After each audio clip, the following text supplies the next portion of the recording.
कक्षा 10वीं के विद्यार्थियों को अध्याय 9 को बताने जा रहा हूँ। अध्याय 9 से जो प्रश्न आईएमपी है उन सारे प्रश्नों को बताऊंगा। तो अध्याय 9 में देखो क्या दिया हुआ है, त्रिकोणमिति समीकरण एवं सर्वसमीका दिया हुआ है।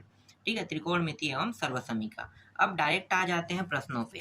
तो इस अध्याय से 10 नंबर के प्रश्न आएगा, जिसमें अति लघुत्तरी प्रश्न है और दीर्घोत्तरी प्रश्न है। तो सिर्फ 2 नंबर और 6 नंबर के प्रश्न इस अध्याय से देखने को मिलेगा। 1 नंबर वाले टॉपिक को मैं आपको बाद में बताऊंगा। अभी सिर्फ 2 नंबर और 8 नंबर की तैयारी कर लो। ठीक है, तो देखो इन प्रश्नों को बनाया कैसे जाता है। ये प्रश्न अगर आ जाए तो कैसे बनाओगे, तो यहाँ पे देखो 2 से कितना है 23 और यहाँ पे क्या है कोसेक 57 और प्लस कॉट 45। तो ये जो 23 और 57 ये 67 जो दिया है ना, ठीक है 67 कोसेक 67, तो ये 23 और 67 ये त्रिकोणमिति सारणी में कभी भी मान नहीं बनाता। बनाता है क्या? नहीं बनाता है ना। त्रिकोणमिति चार्ट अगर देखोगे तो मान नहीं बनाता, लेकिन 45 जरूर बनाता है। तो 45 का सॉल्यूशन हमारे पास है, लेकिन ना तो इसका है ना तो इसका है। तो क्या करेंगे, या तो हम सेक को कोसेक में चेंज करेंगे या कोसेक को हम सेक में चेंज करेंगे। दो हमारे पास ऑप्शन है, तो हम क्या करने वाले हैं, मैं यहाँ पे करने वाला हूँ सेक को कोसेक में चेंज। तो जब मैं सेक को कोसेक में चेंज करूंगा तो 90 माइनस 67, अगर 90 में 67 घटाओ कितना आएगा 23 आएगा। तो मैं इसे इस प्रकार से लिख सकता हूँ, फिर कोसेक 67 प्लस 1। अब ये क्या हो जाएगा, चेंज हो जाएगा। कैसे देखो, यहाँ पे कोसेक में चेंज हो गया, 67 कट गया 2 और प्लस 1 3, कितना हो जाएगा 2 1 कम 2 प्लस 1 3, 3 आ गया। देखो अगर वो प्रश्न समझ में नहीं आया होगा तो इससे समझ जाना। ठीक है, मैं आपको डायरेक्ट सॉल्यूशन करके दिखाता हूँ, तब ये और आसान हो जाएगा। देखो ये प्रश्न क्या है, ध्यान देना। देखो अब आपको अच्छे से समझ में आएगा। 2 10 67 अंश दिया हुआ है और यहाँ पे दिया है कॉट है ना, कॉट 23 अंश प्लस 10 45 अंश। मैं क्या कर सकता हूँ, मेरे पास दो ऑप्शन है, या तो मैं कॉट ये जो कॉट है उसको 10 में चेंज करूँ या 10 को कॉट में करूँ। ठीक है, दोनों में से किसी को भी मैं चेंज कर सकता हूँ। तो मैं कॉट को करता हूँ इस बार। देखो 2 10 67 अंश, जैसा वैसा रहने देते हैं, इसको चेंज कर लेते हैं। तो कॉट को जब मैं चेंज करूंगा तो कॉट क्या हो जाएगा, कॉट को हम कैसे लिख सकते हैं, इस तरह से लिख सकते हैं, कॉट 90 माइनस यहाँ पे कितना है 23 है। ठीक है, तो 90 माइनस 67। ठीक है, 67 घटाएंगे तो कितना आएगा 67 आएगा। ठीक है, तो इसको मैं कैसे लिख सकता हूँ 23 को, क्योंकि 90 में 67 घटाओ ना 23 प्राप्त होगा, तो बिल्कुल मैं ऐसा लिख सकता हूँ। ठीक है, इसके बाद क्या दिया है 10 45, 10 45 अंश में मान होता है 1। ठीक है, ये भी समझ में आ गया। अब आगे हल करते हैं। तो देखो ये हो गया 2 10 67 अंश और ये चेंज हो गया किसमें 10 में, और यहाँ पे कितना है 67, तो 10 67 अंश प्लस 1, 10 और 10 कट गया, 2 और 1 कितना हो जाएगा 3। आ गया इसका उत्तर 3। देखो बहुत आसान था, सेम टू सेम देखो वैसा ही है, बस चेंज मैंने किसको किया था, नीचे वाले को चेंज किया था, इन्होंने ऊपर वाले को चेंज किया है।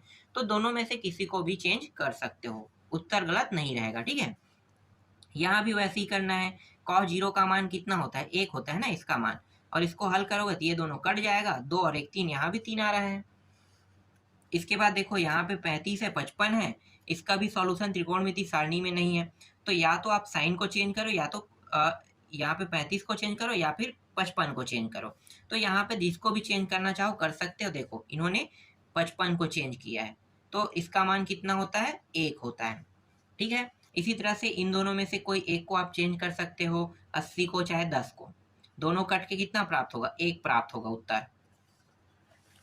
नेक्स्ट प्रश्न देखो, ये दोनों भी कट जाएगा, 1/2 प्राप्त होगा यहाँ पे उत्तर। ऐसे ही मुझे पता चलते जा रहा है, मैं देख रहा हूँ उत्तर ऑटोमेटिक निकल रहे हैं, क्योंकि ये बहुत आसान प्रश्न है। यहाँ भी अगर आपको चेंज करना है तो चेंज कर सकते हैं, ये दोनों है। ठीक है, प्लस माइनस करके क्या हो जाएगा 0 हो जाएगा, देखते हैं 0 आया क्या, हाँ यहाँ पे 0 आया है। ठीक है, ये दोनों ऊपर नीचे से कट गया, 2 1 कम 2 1 आ जाएगा, मतलब 2 आ जाएगा। ठीक है, यहाँ पे 2 आ गया। देखो बहुत आसान आसान प्रश्न है ये, 2 3 4 5 ये सभी किसमें गुणा के फॉर्म में। मुझे पता है कि 10 45 का मान 1 होता है, और किसका मान और कुछ किसी का मान होता है क्या, यहाँ पे सिर्फ 10 का मान बस पता है ना, और 75 तो होता नहीं है। 15 नहीं होता है, 36 और 54 ये नहीं होता है। तो क्या करेंगे, दो मान को चेंज करेंगे, ये और ये दोनों सेम है देखो। तो इसको अगर मैं चेंज करूंगा किसमें, 10 75 में, तो ये 75 75 हो जाएगा वर्ग। फिर यहाँ पे 10 कितना दिया है, 36 दिया हुआ है, ठीक है, 36 और 54, इस तरह से दोनों को हम हल कर सकते हैं।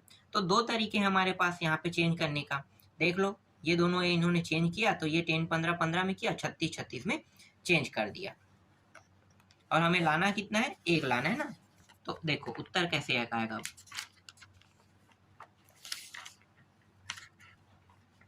देखो यहाँ पे 10 10 में था, ठीक है, तो 10 और इसको एक कॉट में कर दिया और 1 अपन इस तरह से लिख सकते हैं, ये दोनों कट के एक आगे, यहाँ पे पूरी तरह से इस तरह से सॉल्यूशन करना है, ठीक है। आगे दिखाता हूँ, यहाँ पे देखो ये दोनों चेंज हो जाएगा, ये दोनों चेंज हो जाएगा, वर्ग आके एक आ जाएगा इस तरह से। ये ऊपर नीचे कट जाएगा, ऊपर नीचे कट जाएगा, एक एक कट गया, फिर ये प्लस 0 एक, ठीक है। तो ये एक और एक कितना है, 2, और एक घटेगा तो 1, फिर 1, तो फिर 2 हो जाएगा। तो उत्तर कितना आएगा, 2 आएगा। देखते हैं, ये देखो 2 आया है, ठीक है। शॉर्टकट तरीके में बता रहा हूँ, बहुत आसान आसान प्रश्न है। सेक 34 का मान x रखना है, और यहाँ पे कॉट स्क्वायर 56 और कोसेक स्क्वायर 56 का मान ज्ञात कीजिए। देखो बहुत आसान प्रश्न है, आपको हल कैसे करना है इस तरह से, ठीक है। सभी का सॉल्यूशन मैं आपको नहीं दे सकता, जो टफ लगेगा उसको मैं आपको बता दूंगा, ठीक है। यहाँ पे ए बी 90 है, सेक ए का मान ए, कॉट बी का मान बी, तो सिद्ध कीजिए कि ए स्क्वायर माइनस बी स्क्वायर बराबर 1। तो इस तरह से देखो दो समीकरण मानना है आपको, समीकरण 1 समीकरण 2 का वर्ग करने पर, तो देखो इन दोनों को क्या करना है, वर्ग कर दोगे, वर्ग करके जैसे ये घटाए ना वैसे ही घटा देना है, तो घटाओगे तो अंत में मान 1 आ जाएगा। फिर नेक्स्ट प्रश्न देखो, 14वां प्रश्न, ये प्रश्न, ठीक है। यहाँ पे क्या करोगे, दो तरीके आपके पास, इसको आपको समीकरण 1 मानना है, इसको समीकरण 2 मानना है, ठीक है। समीकरण 1 2 इस तरह से इसका वर्ग कर देना है, समीकरण 1 और 2 का वर्ग, वर्ग करके क्या करना है, देखो वर्ग करके इस तरह से फॉर्म में बना लेना है, ठीक है। तो अंत में जब हल करोगे तो आपका उत्तर आ जाएगा इतना। फिर ये वाला प्रश्न देखो, ये भी सेम टू सेम है, बन जाएगा आपसे, ठीक है। ऐसे मैंने अभी कई प्रश्न बताया है आप लोगों को। 16वां प्रश्न भी देखो, ये भी बन जाएगा, ठीक है। 17वां प्रश्न देखो, ये भी बन जाएगा, ये 1 आएगा मान, क्योंकि एक मान किस में चेंज हो जाएगा, कॉस में चेंज हो गया है ना, कॉस स्क्वायर। तो इसका सूत्र क्या होता है, देखो ये वाला, ठीक है। फिर 18, ये 18वां भी सेम वही है 17वां जैसे। फिर 19वां भी देखो सेम टू सेम है, ये भी 1 आएगा। 20वां देख लेते हैं, 20वां का भी सोल्यूशन सेम टू सेम होगा।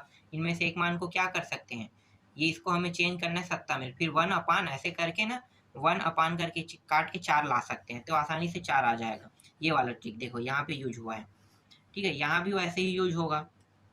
तो ये कोई बड़ा नहीं है, बहुत सॉल्यूशन छोटा छोटा है, बहुत इजी इजी सॉल्यूशन है। ऐसे प्रश्न अगर एग्जाम में आता है तो बन ही जाएगा, ठीक है। अगर ये समझ में ज़्यादातर नहीं आ रहा होगा तो आप लोग ना, मैंने जो वीडियो बनाया है कक्षा 10वीं के जो अध्याय 9 का है, उस वीडियो को देखना, ये अच्छे से समझ में आ जाएगा। मैंने वहाँ पे बारीकी से बताया इन प्रश्नों को, ठीक है। ये प्रश्न है, और इसके अलावा यहाँ पे देखो ये वाला प्रश्न है, ये भी इसका सॉल्यूशन आसान है। ये दोनों कट गया, ये दोनों कट गया, एक एक 2 आ जाएगा, 2 आ रहा है क्या, देखो यहाँ पे 2 आया है ना, ठीक है। ये शॉर्टकट ट्रिक है, एक सीख गए ना तो मेरे तरह ना आप लोग शॉर्टकट करना निकालना सीख जाओगे। यहाँ भी एक एक 2 आ जाएगा, देखो यहाँ भी 2 आ गया, शॉर्टकट में मैं बता रहा हूँ ऐसे ही, क्योंकि पता है मुझे कि इसे या इसे मैं बराबर करूंगा तो ये दोनों कट के 1 प्राप्त होगा, ये दोनों भी बराबर करने पर कट के 1 प्राप्त हो, एक एक जोड़ के 2 हो गया ना। तो वही तरीका मैं यूज कर रहा हूँ, ठीक है। अब दीर्घोत्तरी में आते हैं, जो 6 नंबर के प्रश्न आ सकते हैं। ये 6 नंबर के लायक नहीं है, ये प्रश्न नहीं आएगा 6 नंबर में, फिर भी यहाँ पे मैं दे दिया हूँ, 6 नंबर के टॉपिक नहीं है, ठीक है। ये प्रश्न देख लो, प्रैक्टिस कर लेना। ये भी प्रश्न है, ये भी 6 नंबर के लायक नहीं है, ठीक है। ये भी नहीं आएगा 6 नंबर में, 2 नंबर का क्वेश्चन के हिसाब से आप देख सकते हो इसे, ठीक है। ये भी 6 नंबर के लायक नहीं है, लेकिन 2-3 प्रश्न मिला के 6 नंबर के बना सकता है, इसलिए ये इंपॉर्टेंट है, ठीक है। आगे दिखाता हूँ। इसके बाद ये जो 6 नंबर का प्रश्न है कुछ इस प्रकार से रहेगा, जैसे कि 2022 में ये आया है, देख लो 6 नंबर के प्रश्न, ये प्रश्न आया था, ठीक है। इसका सॉल्यूशन भी मैं आपको दिखाता हूँ, पूरा आप देख सकते हो, ये रहा, ठीक है। ये पूरा का पूरा अध्याय 9 के जो क्लास मैंने लिया था ना, उसमें मैंने पूरा सॉल्यूशन कर दिया है। ये 2018 में आया है, तो ये संभावना है कि इस बार आ सकता है, यही प्रश्न संभावना है ज़्यादातर आने की इस बार में, ठीक है, इसका भी सॉल्यूशन आप देख लो। 6 नंबर की, 6 नंबर में ज़्यादा प्रश्न नहीं है, कम ही है, और ये भी प्रश्न 6 नंबर के लायक है। पहले आता था, अभी रुक गया है। यहाँ पे थोड़ा सा चेंज क्या कर देगा, यहाँ पे जैसे साइन दिया है ना, यहाँ पे कॉस आ जाएगा। ठीक है, सॉल्यूशन लेकिन सब सेम रहेगा, यही सॉल्यूशन में आपको हल करना है। तो देख लो इसका भी उत्तर। और ये इसके बाद ये वाला प्रश्न है 7वां, इंपॉर्टेंट है। और 8वां दिखाता हूँ। 8वां ये 2-3 नंबर का ही प्रश्न है, 2 नंबर के टाइप। फिर ये 9वां, ये भी 2 नंबर का है। तो इतना इंपॉर्टेंट नहीं है, जितना मैंने 2 नंबर के हिसाब से बताया वही प्रश्न 2 नंबर में आएगा। ये जो है ना टिक हो गया है, तो मैं आपको दिखा दे रहा हूँ। ठीक है, ये प्रश्न इंपॉर्टेंट है, 2022 में है, इसका मतलब ये नहीं कि इस साल नहीं आएगा, ये संभावना में है। ठीक है, तो संभावना के तौर पर देख लो रहे हो, थीटा का मान निकालना है, थीटा का मान 60 आ जाएगा। ठीक है, इसके बाद देखो ये वाला प्रश्न भी इम्पोर्टेंट है, इसको कैसे हल करोगे। तो ये 6 नंबर के प्रश्न है, काफ़ी इंपॉर्टेंट क्वेश्चन है। ठीक है, इसके बाद मैं आपको दिखा देता हूँ, 1-2 प्रश्न और बचा है, ये वाला। ठीक है, इसको भी प्रैक्टिस कर लेना है आपको। फिर ये वाला प्रश्न भी प्रैक्टिस करना है, और अंतिम प्रश्न है ये। ठीक है, इतने प्रश्नों की प्रैक्टिस करना है इस अध्याय में। और जो प्रश्न मैं बता रहा हूँ यही सब प्रश्न एग्जाम में देखने को मिलेगा, इसके अलावा और ज़्यादा प्रश्न आपको देखने को नहीं मिलेगा।